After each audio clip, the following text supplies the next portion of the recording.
Just over a year ago, Teagasc, in collaboration with a very broad range of partners in the agri-food industry, launched the Signpost programme.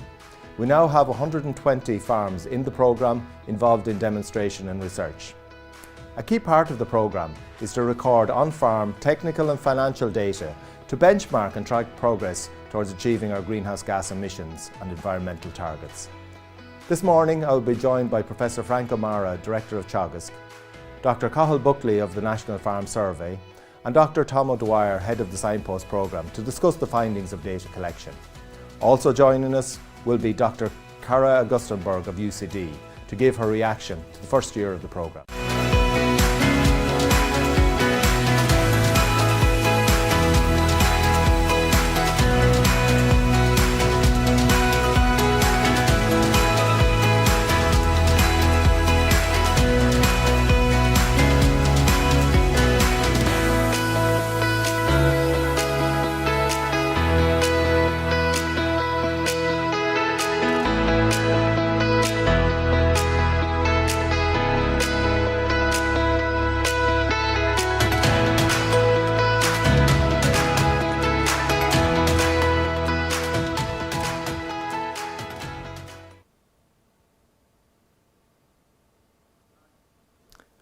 Good morning and welcome to this morning's Signpost webinar, which is brought to you in collaboration with Dairy Sustainability Ireland, Food Drink Ireland SkillNet and the National Rural Network.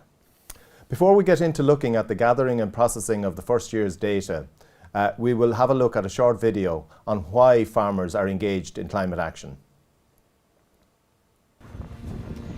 Climate change is probably the greatest challenge facing the world right now. We all have a role to play in reducing its impact through the choices that we make. The Signpost programme is supporting and enabling farmers to make the right choices.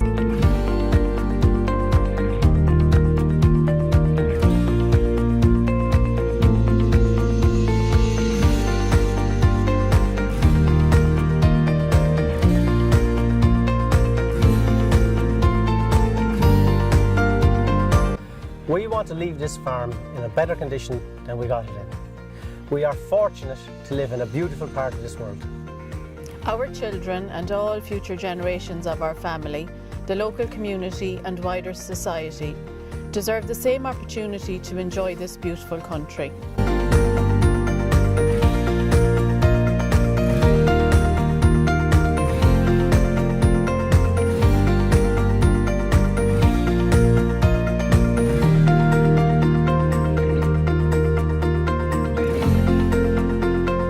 Well, look, it's inevitable that we're going to be introducing regulations to help us farm in a more sustainable way, which I fully agree with. And I'd rather make those changes now to suit my farming system as opposed to those regulations being imposed on me in the future.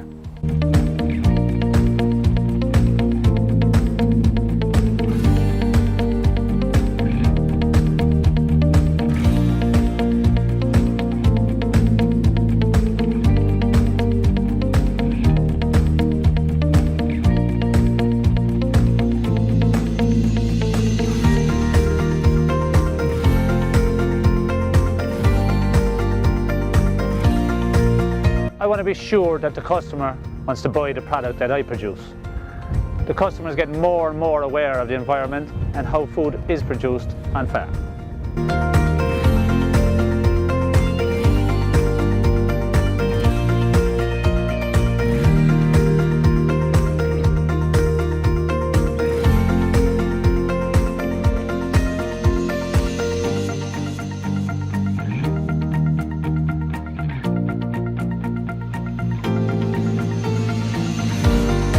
I want to do my share to reduce emissions, which will hopefully help reduce the risk of severe weather events happening, like the ones we had in 2018.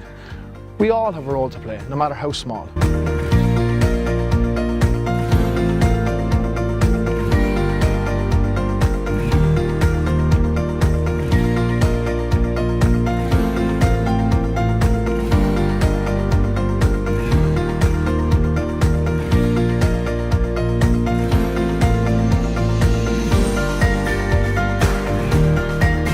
Implementing the technologies to reduce emissions is a win-win for my farm. Many of the changes that I'm making are also helping to reduce my farm costs.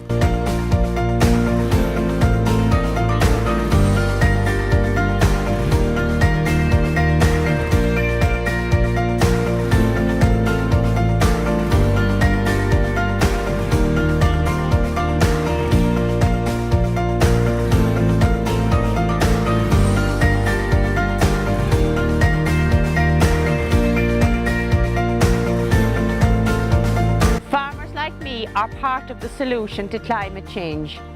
Carbon farming, forestry, energy generation and diversification will all offer opportunities to me and others.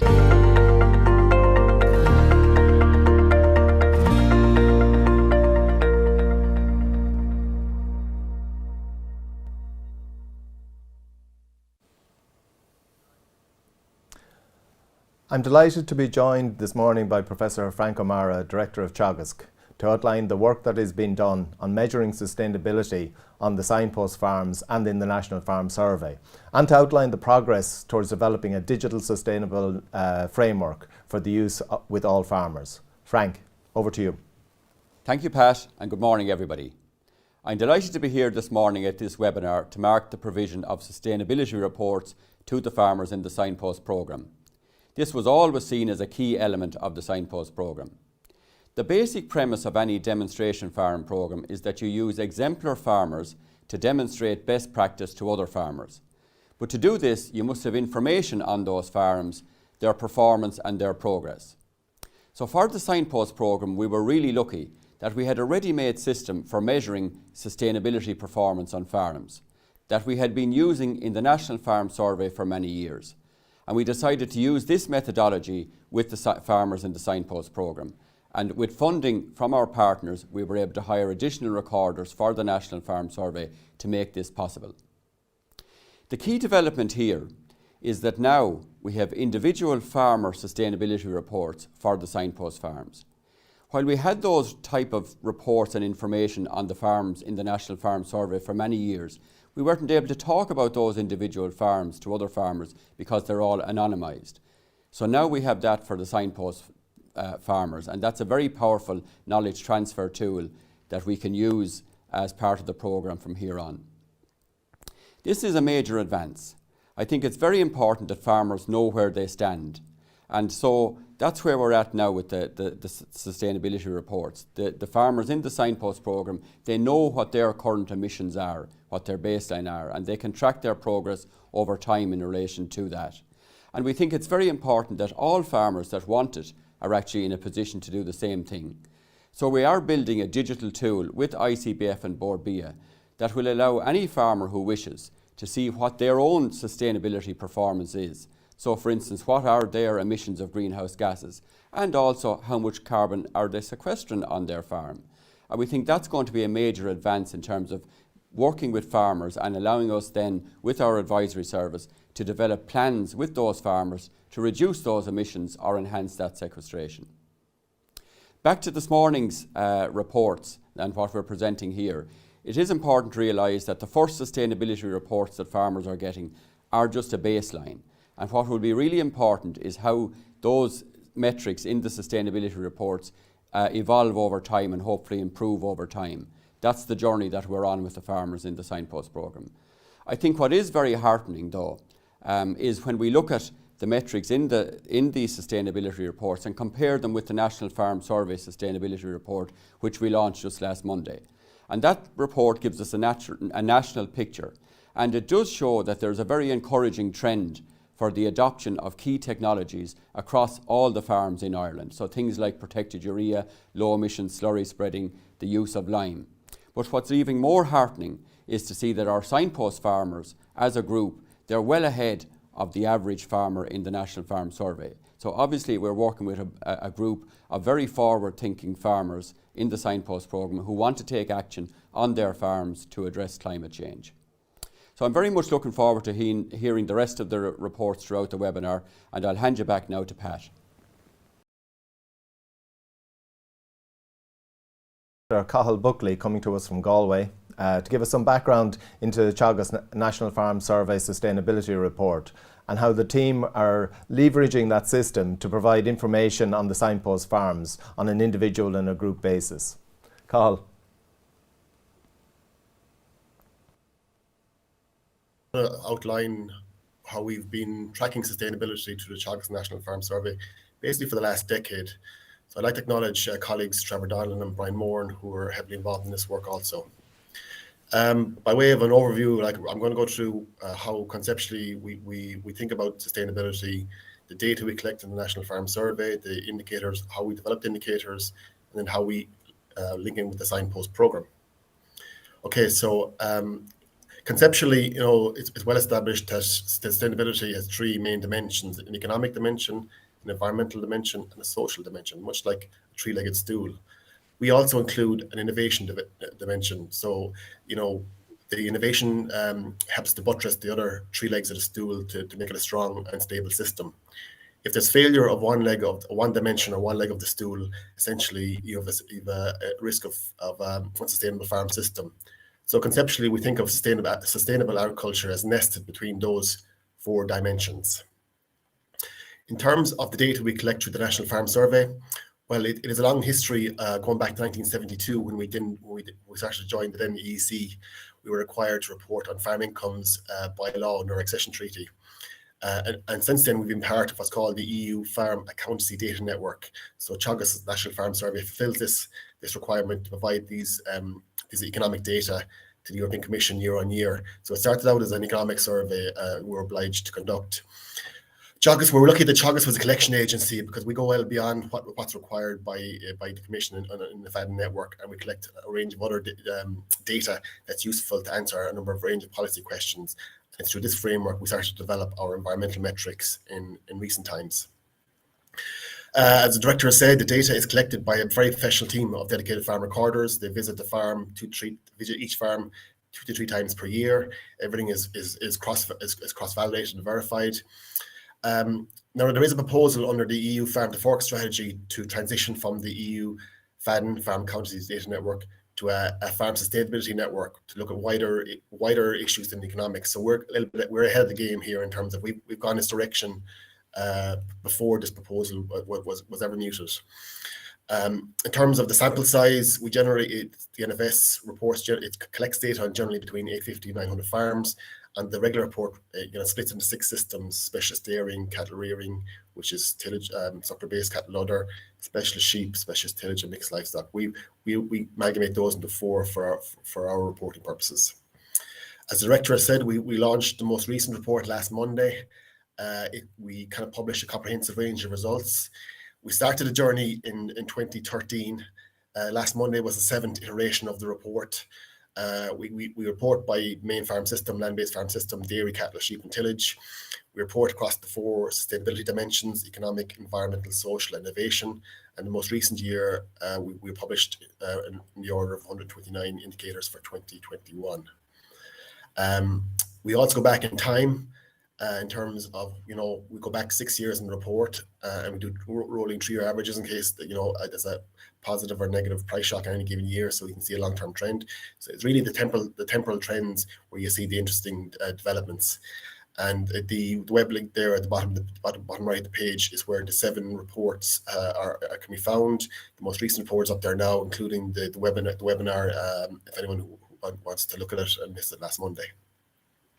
Okay, so starting with the economic leg of the stool, we report on 6 indicators. So, economic returns to land in terms of gross output, gross margin, family farm income per hectare and per unpaid labour unit, and market orientation in terms of percentage of the revenue derived from the market versus subsidies, and economic viability in terms of, can the farm return the minimum wage plus a 5% return on non-land-based assets. So they're the 6 we report through time. Look, we slice and dice the data in a range of different ways. So we report by farm system, within farm system. So the average can hide a lot. So that second graphic there is kind of a distribution of dairy farm incomes per family income per hectare. So you can see, there's a huge distribution in terms of results. We also, as I say, publish by 3-year rolling averages. So, if there's any a negative or positive price or weather shock, this is kind of smoothed out so you're trying to isolate long-term trends in the data. Moving on to the social leg of the stool, we've 3 indicators in household structures in terms of household vulnerability, where the farmer has a risk of isolation and it's a high age profile of a farm, whether the farmer has agricultural education, and then hours worked on farm and total hours worked on and off farm in terms of, it's an indicator of work-life balance. So again, we report across systems and in terms of time trends. So you can see there on the right-hand side, for example, we see that dairy farmers, the amount of time they're spending on and off farm is increasing through time. So then finally moving on to the environmental leg of the stool, we have two broad indicators under gaseous emissions, greenhouse gas emissions. First, we use IPCC methodology across all farms, and we use an LCA for dairy across both ag and energy sectors or categories. For ammonia, we use the national inventory accounting approach replicated by the EPA, so we apply the national method at the farm scale. In terms of risk to water quality, we use a farm input-output approach where we're tracking inputs versus outputs, and then we generate balances and use efficiencies. And for biodiversity, we have a framework in development, and we're kind of waiting for the publication of a national habitats map to take that work forward. So hopefully in years to come, we will add a biodiversity indicator to our set of suite of measures. In terms of the environmental indicators, we publish 16 in the most recent iteration. So it's agricultural and energy-based GHG emissions for farm, per hectare, per kilogram of main product, milk, meat, milk, beef, sheep, and so on, and per euro of output. For ammonia, again, per farm, per hectare, and per kg of output. And for nitrogen and for the water quality metrics, imbalances and use efficiencies, NMP balances and use efficiencies. So again, look at this is just a range of data we publish. This is we slice and dice the data in different ways in terms of this is per farm level emission, this is per hectare level emissions, ag-based emissions. This is the emissions intensity footprint of milk production, and this is emissions per kg or per euro of output generated.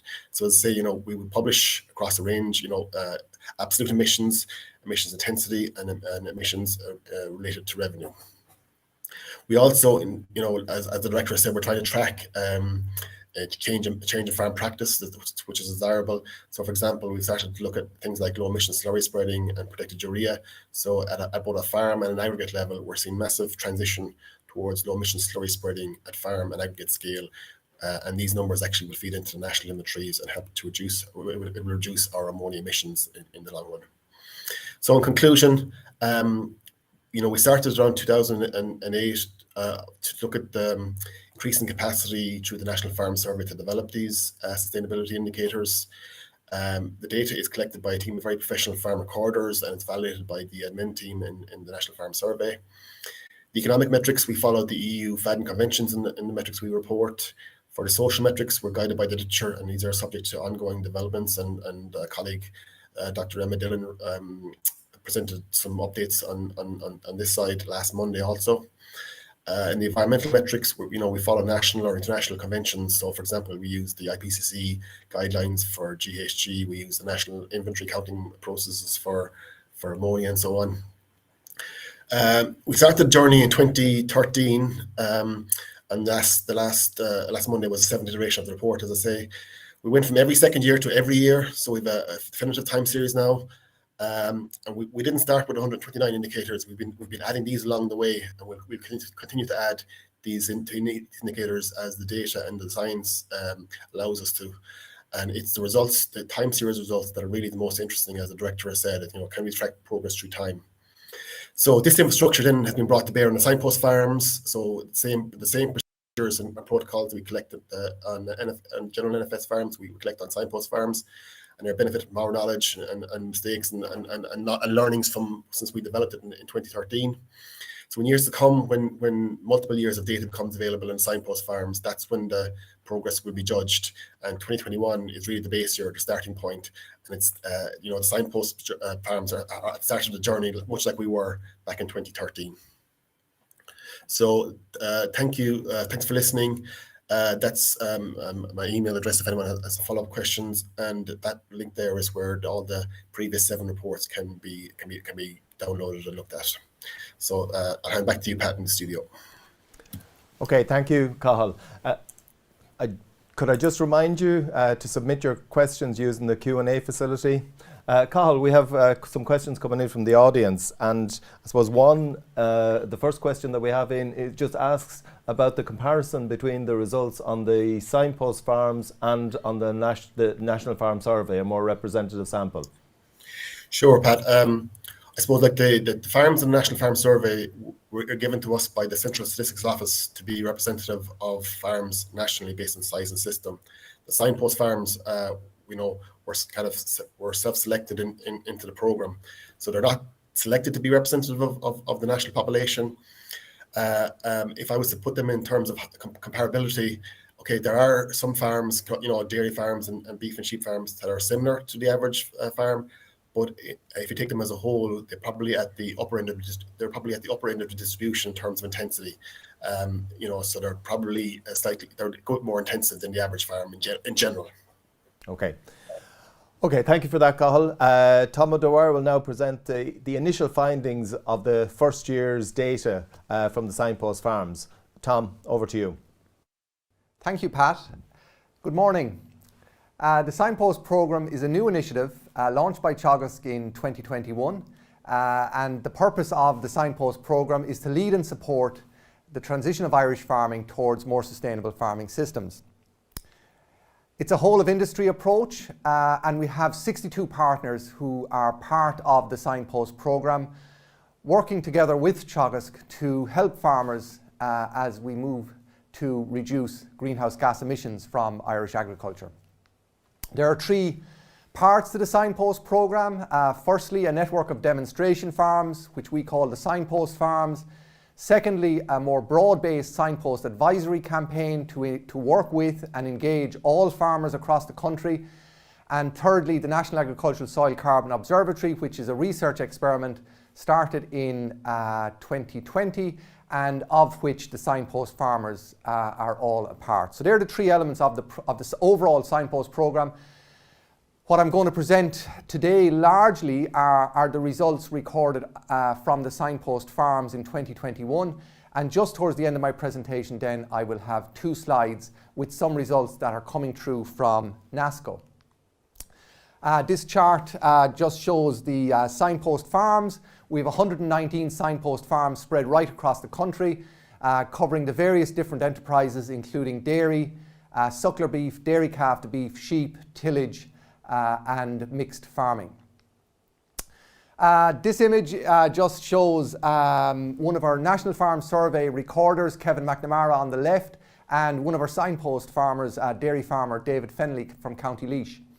And the reason I put this image up is because we've worked very closely with the National Farm Survey team in Teagasc to record data from the Signpost farms through 2021.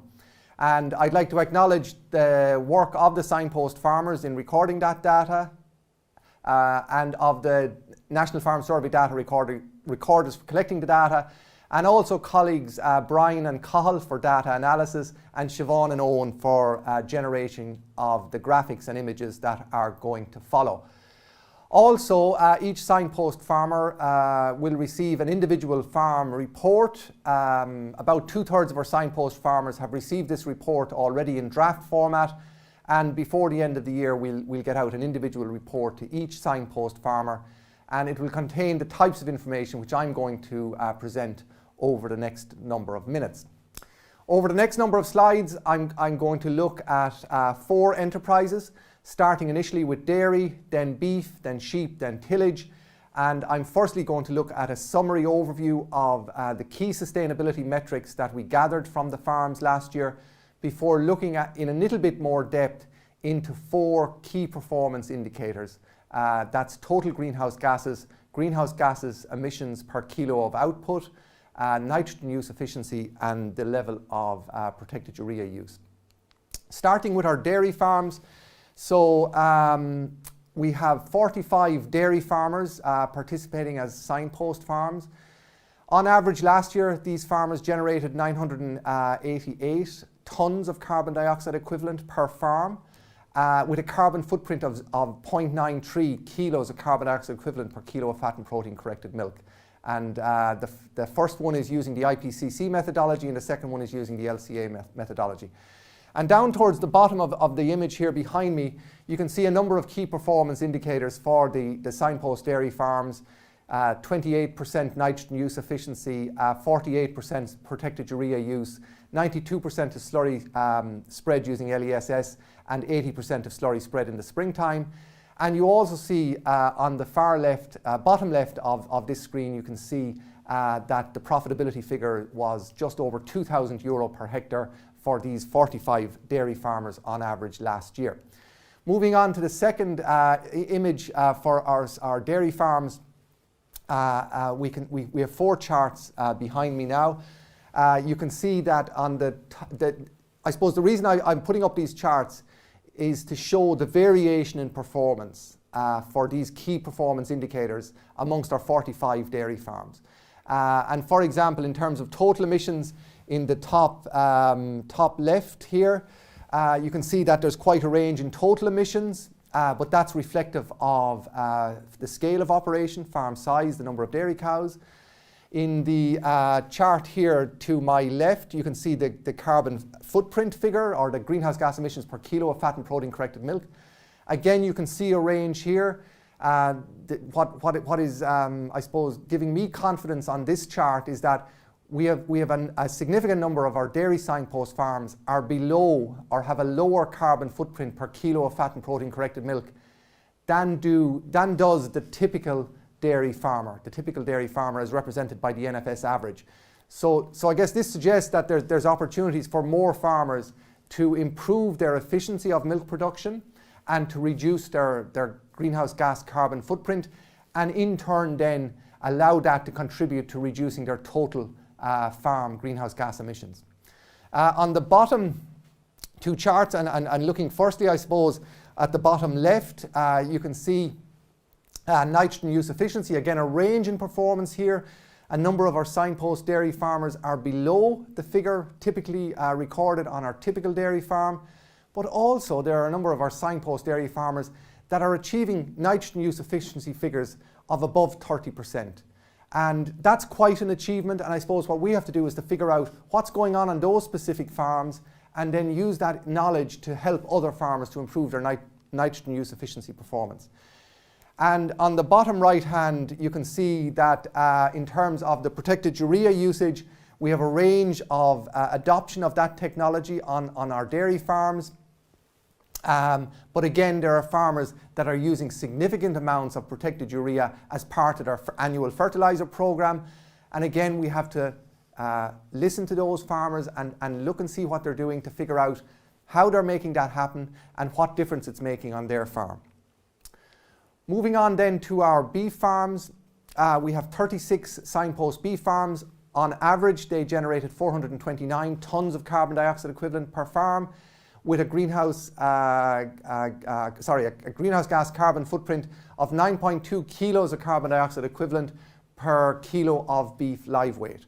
Down at the bottom of this slide, again along the bottom here, you can see a number of the key performance indicators that we've calculated for these farms last year, with a nitrogen use efficiency figure of 16%, 18% protected urea usage, 42% of slurry spread using LESS, and 71% of slurry spread in the springtime. And over on the far left, you see a profitability figure reported as well. So again, there's a figure there for profitability. Similar to our dairy farms, we look at the same 4 key performance indicators in more detail. And again, similar to our dairy farms, you see the range in performance, okay? And that, I suppose, is reflective of the different scale of operation, the different levels of efficiency, the different levels of practice adoption on our signpost beef farms. But again, similar to our dairy signpost farmers, we already have beef signpost farmers who are achieving high levels of performance in terms of a low carbon footprint per kilo of beef produced, or a high nitrogen use efficiency, or a high level of protected urea usage on their farms. So again, we have to look at those signpost beef farmers that are already achieving the types of performance that we talk about in terms of targets, and we have to use their experience and share it with other beef farmers to try and bring about more change. Moving on then to our sheep farms, we have 8 signpost sheep farms. On average, they generated 245 tonnes of carbon dioxide equivalent per farm, with a carbon footprint of 11 kilos of carbon dioxide equivalent per kilo of sheep live weight. And the same key performance indicators are shown along the bottom of this chart as were shown previously, including a profitability figure on the far left. And likewise for the beef, likewise to the beef and the dairy farmers, we have the same charts here, and these charts demonstrate the range in performance. And again, similar to the comments I made for our Signpost beef farmers, the range performance reflects different levels of efficiency, different levels of farm scale, different levels of practice adoption. And we'll be working with our Signpost sheep farmers, as we will with all our Signpost farmers, to improve the performance on average of our Signpost farmers towards the targets that we have set out to achieve under the programme. And the final enterprise I look at is our tillage enterprise. On average here you can see our tillage farms generated the least amount of carbon dioxide per farm at 188 tonnes of carbon dioxide equivalent per farm. And down along the bottom of this chart you can see that on average the nitrogen usage was 138 kilos of nitrogen per hectare, and 35% of tillage ground on these farms for spring crops was sown with a cover crop as well. And on the far left of this chart, similar to the other enterprises, we have a profitability figure. Just on this chart, we just have one additional chart. It's just showing the range in total greenhouse gas emissions per farm for each of the tillage enterprises, and the larger tillage farm has the largest level of overall emissions. We have a bit more work to do with the tillage data, so I'm not able to present any more detail just at this point. So in summary, we have established a robust baseline for our Signpost farmers for 2021. I've presented a selection of results this morning. During 2022, our National Farm Survey data recorders such as Kevin will be revisiting our Signpost farmers such as David and collecting the same data for 2022.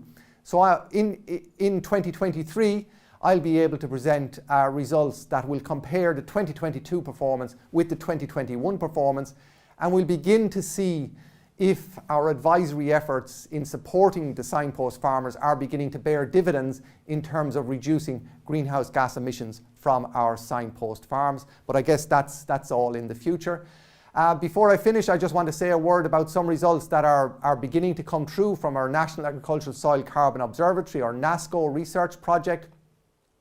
Already last autumn, our soil sampling technicians visited 101 of our Signpost farms and intensively soil sampled the farms. 3,000 soil samples in total were lifted and analysed in the laboratory subsequently. Also, colleagues in Johnstown Castle have erected carbon flux towers on a number of sites across the country, including a number of Signpost farms. And it's also planned that next year that we'll get back out onto Signpost farms and take samples to a deeper depth, up to 1 metre in depth, from a number of sites on each farm. And all the data then that's gathered through that research project will be combined to come up with better estimates for the level of soil carbon sequestration in our soils. But the information that has come through to us already are the results of the soil samples that were lifted last autumn and last winter. As I said, 3,000 soil samples in total lifted and analysed from 101 Signpost farms. And starting on the top left here with soil pH, 56% of our soils have optimum soil pH at above pH 6.2, with 77% of our soils with a lime requirement of less than 2.5 tonnes per hectare. On the phosphorus index, we can see that 63% had phosphorus index of index 3 or 4, and 76% had a phosphorus index of index 3 or 4. When we put all that together, we can see in the chart here in the bottom right that 39% of the soil samples were classed as having optimum soil fertility. That's the correct soil pH and the right levels of phosphorus and potash.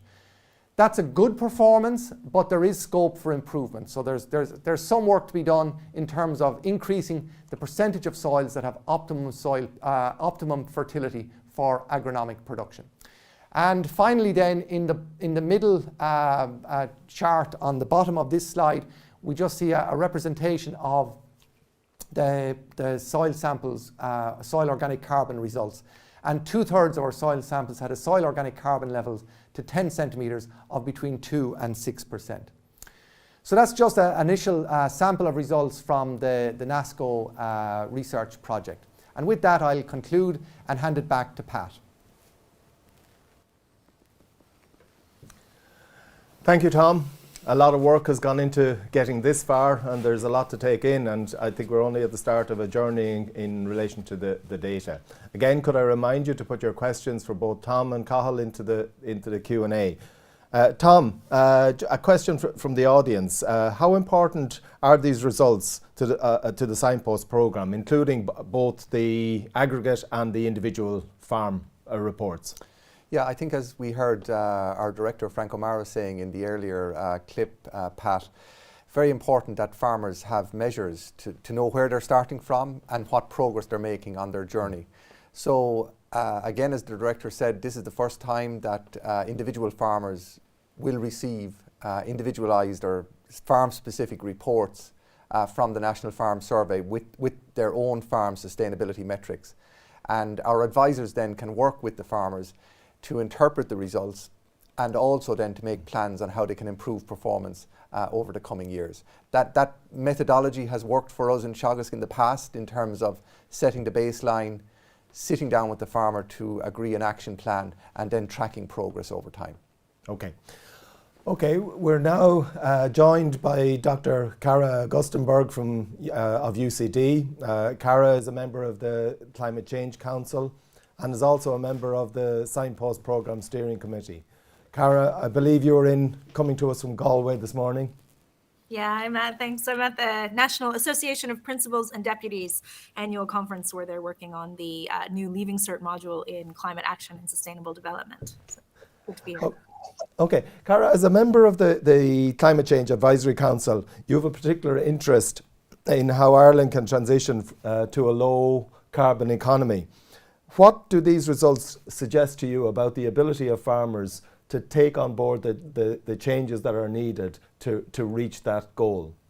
Thanks, Pat. I think Cathal said it really well, and Tom followed with the similar sentiment that it's year 2 when we really start the journey. That's when we'll really start to be able to see changes. But already, I would guess that the audience felt the same way as I did, which is that there's a ton of data already available now from year 1 that we can be exploring in terms of looking at bringing some of those farmers who were at the below average end in some of the KPIs to the above average end to join some of the other farmers who were exceeding maybe expectations. So there's a lot of learning already in that data and linking those practices over to the soil fertility data that Tom presented there at the end. And I think it's really exciting that it shows that we can already start to learn lessons from the maybe better performing farms and bring them into the less performing farms. So it's a great opportunity. My only frustration is that this project wasn't in place when I was doing my PhD in Teagasc 15 years ago, because I think the issue was as important then as it is now, and what a great opportunity to really learn and start to bend that emissions curve in agriculture. And how important is it, in your opinion, that we can extend beyond the Signpost farms and have this kind of data available to all farmers?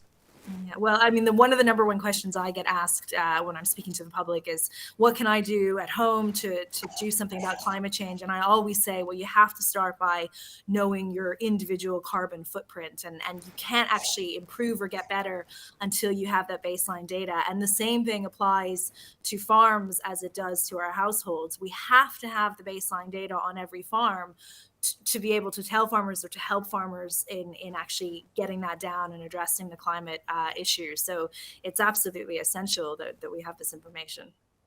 And I suppose the agriculture has a sectoral emissions target of 25% by 2030.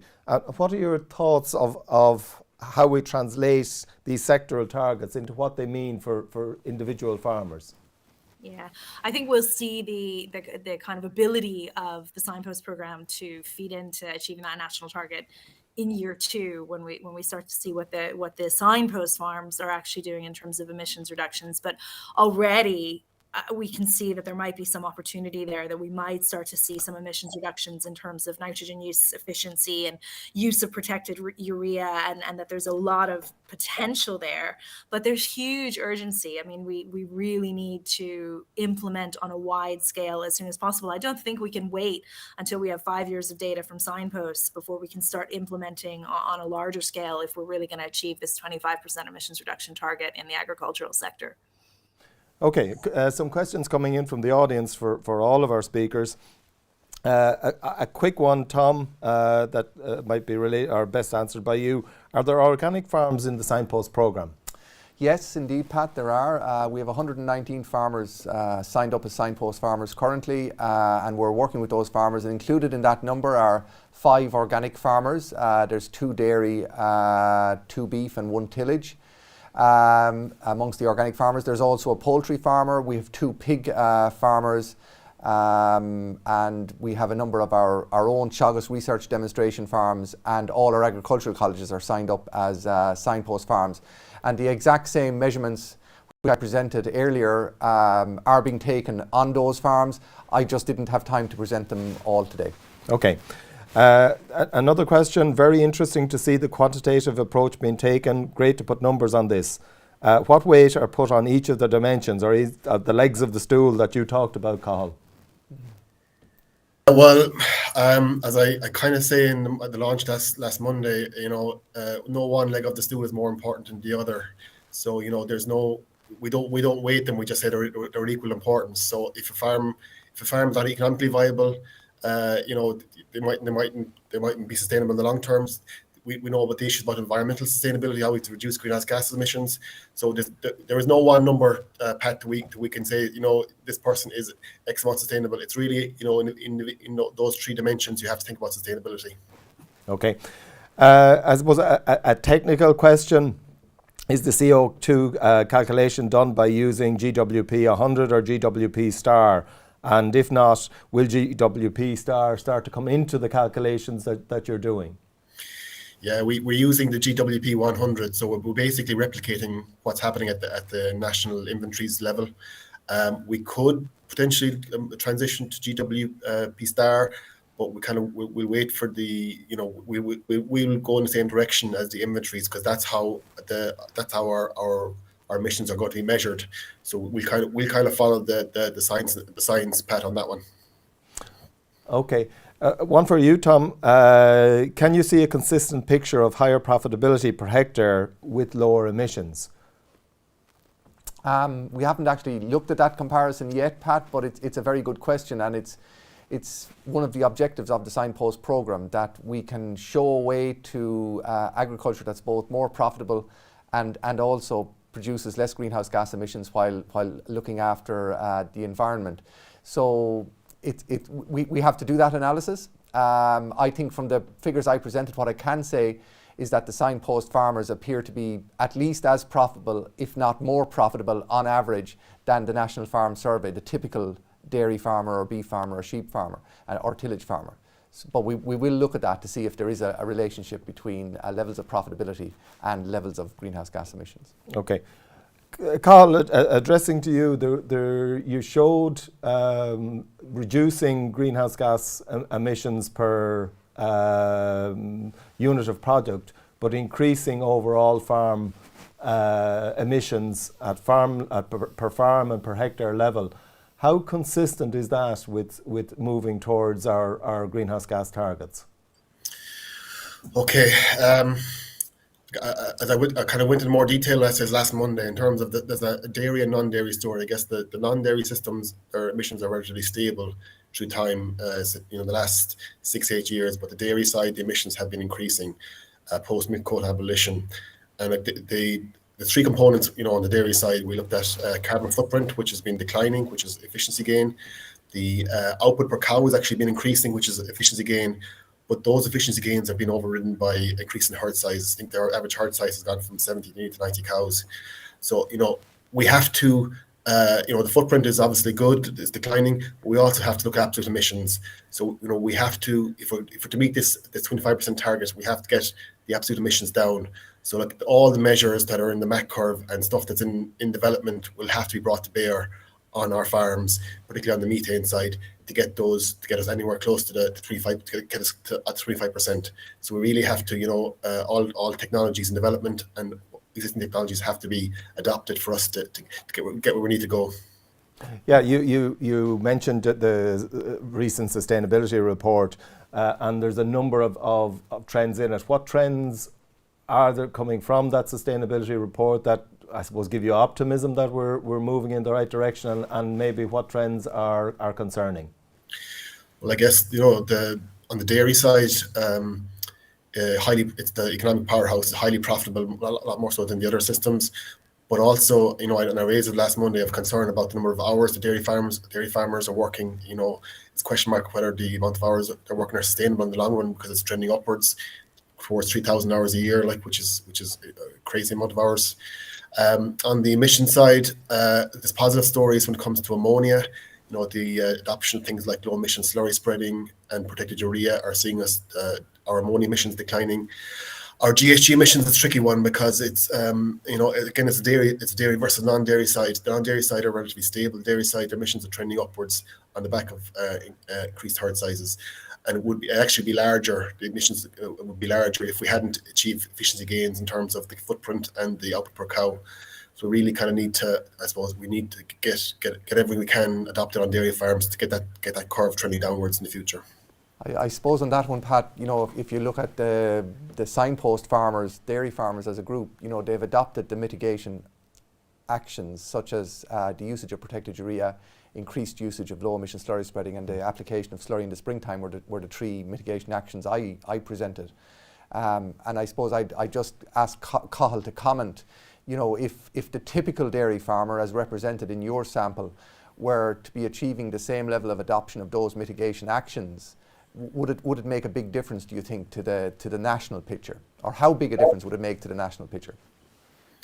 Oh, it'd certainly make a difference, and we, it's really, but we, at the same time, if we had a stable herd, and we adopt these practices, it would definitely shift the curve downwards. But I suppose, it is, what we're seeing in the data is that the herd sizes are tend to override the efficiency gains. So, it's just a case of trying to get to a point where farmers are happy with their herd size, but also in terms of their work-life balance. I keep coming back to the hours worked. If they're adding more animals, but they're actually working a lot more hours as well. So that question mark is that in my mind is whether the system is sustainable from a work-life balance perspective, if not from an environmental perspective. So look, I think that there are definitely opportunities on the average farm compared to Signpost. They're not at the frontier in terms significant room to improve in terms of, okay, they move towards less, but protected urea is the levels are improving, but from a very low base, like 7%. So if we get that up, will make a big difference in the emissions profile. Okay, and I suppose just moving, you mentioned a couple of issues around soil fertility and the use of protected urea, and we have a good few questions coming in the area of soil fertility. And it's emphasised. But how does soil fertility have significant bearing in terms of our objectives to reach our greenhouse gas emissions targets? Yeah, that's a very good question, Pat. And I suppose sometimes we perhaps we fail to make the connection between that improving soil fertility message and the reducing emissions message. So it's a very relevant question. I suppose how it helps is that as farmers improve soil fertility, so they correct soil pH deficiencies, improve soil P and K levels to optimum, index 3, those activities then will allow the soil to release more nitrogen, which is in the soil naturally, and the farmer then can consequently dial back the fertilizer spreader, can reduce the amount of chemical fertilizer added to the crop. Also, through the use of low emission slurry spreading and the application of slurry in the springtime, you get better value from your slurry, more of the nitrogen is returned to the crop, and the consequence of that should be for the farmer, should be that you're able to reduce your fertiliser input. Now, I think there's evidence from across the Signpost farms this year in particular, with both with the emphasis on improving soil fertility, but also with the high price of fertiliser as an input, farmers are taking more notice of better soil fertility and of the usage of animal slurries, and they're tailoring their fertiliser programs accordingly. Okay, thanks for that. And I have, I suppose, what's more a comment than a question from one of our colleagues who talks about the indication that Index 4 is, particularly for pea, is part of our optimal from a soil fertility and a growth perspective, but just making the point that we need to make sure to balance our applications to try and keep it down at Index 3. So I think absolutely, there's an opportunity for savings, and again it goes back to that earlier question about the linkage between looking after the environment and improving the profitability or reducing the costs of food production. So that's a clear example of a situation where the farmer has an opportunity to reduce their fertiliser inputs, in that case phosphorus, and save costs and look after the environment. Okay, a question as to how does the overall programme and the information that we're providing link with the work that's been done by Board BIA in terms of their sustainability report? Yeah, another good question.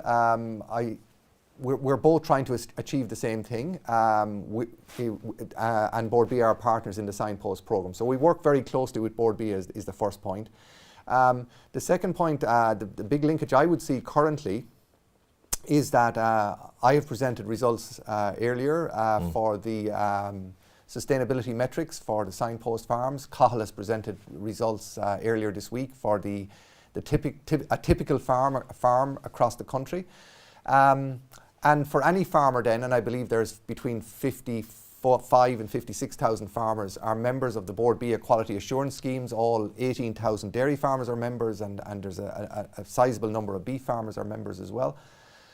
And those farmers then, as a result of completing the sustainability audit that's part of that every 18 months audit, they receive a farmer feedback report. And on that farmer feedback report, there are a number of key performance indicators provided, and they are very similar to the ones that I presented earlier. So if you're a farmer listening, I guess you can have a look at your farmer feedback report from Board BIA, and you can see what your carbon footprint is, you can see what your nitrogen use efficiency figure is, and you should be able to compare that with the performance of your local Signpost farmer. And you can then start to see whether you're ahead of or the same as or behind the performance of a Signpost farmer, and use that as a guide or a benchmark. Okay. Cara, I suppose one that you might begin with, why are we talking about reducing the beef herd and reducing emissions from the beef sector if greenhouse gases are stable in this sector versus the dairy farms where greenhouse gases are rising? Yeah, I don't think anyone has come right out and said it's necessarily beef over dairy. I think it's total emissions that we have to reduce, and we have a 25% target across the agricultural sector, and we still don't yet have a plan on how that 25% will be allocated. But we were talking about, essentially an average. It may be 25% in some farms, maybe more in others, and maybe less in others. But that plan has not been presented, and what we need very badly is leadership from the sector, within government and within stakeholder groups, to put forward a plan that does work, that actually makes sense for all the different types of agriculture we have, and also keeps in mind that we have biodiversity issues. And one of the advantages of some of our beef farming is that it's low intensity, and it is actually maybe more advantageous for biodiversity. And we are in the middle of a biodiversity crisis in addition to a climate crisis, so we have to keep that at the front of our mind, in addition to the water quality issues that we're facing too. So I definitely don't think it's necessarily beef versus dairy because of all the environmental issues that we're facing. Okay, and I think to follow on from that, there has been a lot of focus on dairy herd size, and I suppose you're looking at the ability of farms through looking at the MAC to try and reduce our emissions. How confident are you that we can reach the 25% without necessarily cutting the national herd? Yeah, I think Cathal really explained it well when he said we have to implement essentially everything on that MAC curve in a majority of Irish farms to get even close to achieving that 25% target, which means we still have some shortfall there that we're not going to meet just by implementing everything in the MAC curve. And I think we know enough about behavioral change to know that even having the expectation that we're going to do everything on that MAC curve across most farms in Ireland is probably unrealistic. So we are going to have to step back and look at our food production system more generally and figure out where we're going to get that extra 5% or whatever it is to achieve the targets. And we need to have a conversation with everybody on how we approach that. So I don't think anyone is all that confident of meeting the 25% target based on business as usual. I think the MAC analysis is showing that that's probably not a realistic assessment. And Pat, can I come in there? I think the important thing for listeners is to be very clear that we need to take action now. We need to all work together to support farmers take on the mitigation actions that are clearly identified so that an increasing number of farmers are reporting that they're using protected urea, that they've reduced fertiliser nitrogen usage, that they're using more clover, that they're using low emission slurry spreading. All these technologies are there to be used by farmers, and once they're used by farmers, we will see a reduction in greenhouse gas emissions. And we, in the future, more technologies will come forward, and we can talk then in the future about what those technologies are and what the potential of those technologies are. But for now, we urgently need to make a start. So I'd absolutely support Cara in that. Okay. There was a question there as to the availability of the draft report, and it's available on the Signpost page if you check the Teagasc Signpost page. Cathal, a question for you. Are there plans to collect more data on the NFS in relation to the Signpost farms and I suppose in general terms and in the near future? Yeah, I suppose, Pat, we're constantly looking to see where we can collect more activity data to answer questions. Like, for example, soil fertility is a bit of a gap we have in the National Farm Survey in terms of our general farms. So we've been looking at maybe trying to link in with things like NMP Online and Pasture Base to leverage data that's in those databases. So it's kind of a work in progress. On the biodiversity one, again, like we've been working with John Finn and other ecologists in Teagasc to come up with a kind of a way of estimating, or kind of a matrix or an index of estimating biodiversity. So we think we have a working framework. What we're waiting for is kind of a national habitats map to be published. So, as I said, when we started in 2013, we probably had half the amount of indicators we have now. So we're constantly trying to add to that suite of measures based on activity data we can get through the National Farm Survey.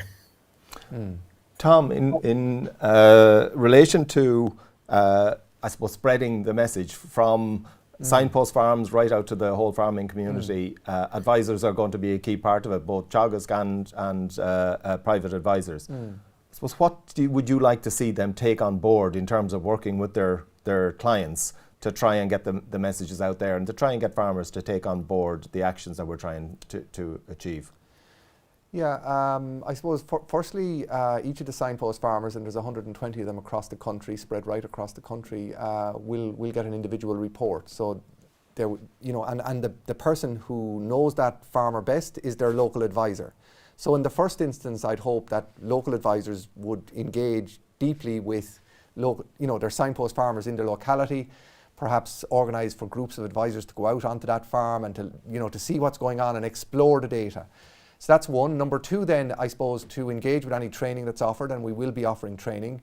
The reports that Cathal presented earlier this week and that I present this morning contain new performance indicators and new metrics. And it takes time to become familiar with those measures and to understand maybe why a measure is high or low on a farm. What's driving that change in that performance figure. So I suppose that the second thing then is that there's a responsibility in all advisors to familiarise yourself with these new performance indicators and new metrics. Our dairy advisors are very familiar with EBI and milk solids per cow or per hectare and tons of grass dry matter grown. But there was a time when dairy advisors were not familiar with those metrics, but by engaging with the figures, by talking with colleagues about them, by engaging with farmers, by using the figures then at farm walks and events, the familiarity and grew with the figures. And I wouldn't see it any different in terms of coming to grips with total greenhouse gas emissions, total ammonia emissions, greenhouse gas per hectare, or so on. And finally, how are farmers reacting to the reports that they're getting? I think similar to advisors, there's a number of new metrics being presented to farmers for the first time. So they're asking questions, and I have heard some reports that some farmers, when they've looked at the reports, they've questioned some of the figures, and they've queried as to why a figure is as it is. So that's good. That's good. We can expect a lot of questions in this initial phase. And then as people become familiar with how the figures are calculated and the relevance of the figures to their farm, they'll become more comfortable, and they'll be able to start making decisions and start making future plans based on the information that's available to them. Okay, thank you, Tom. And I'd like to thank our contributors, Cara, Cathal. I would also like to thank our production team of Declan McCardle and Rachel Grehan, and to the series producers Andy Boland and Yvonne Marr. Next week we'll be joined by Dr. Mary Ryan, who will be telling us about the Watermark project, which aims to mitigate the impacts of agriculture on water through research and knowledge transfer. With that, I'll leave you and wish you well till next week. Thanks and goodbye.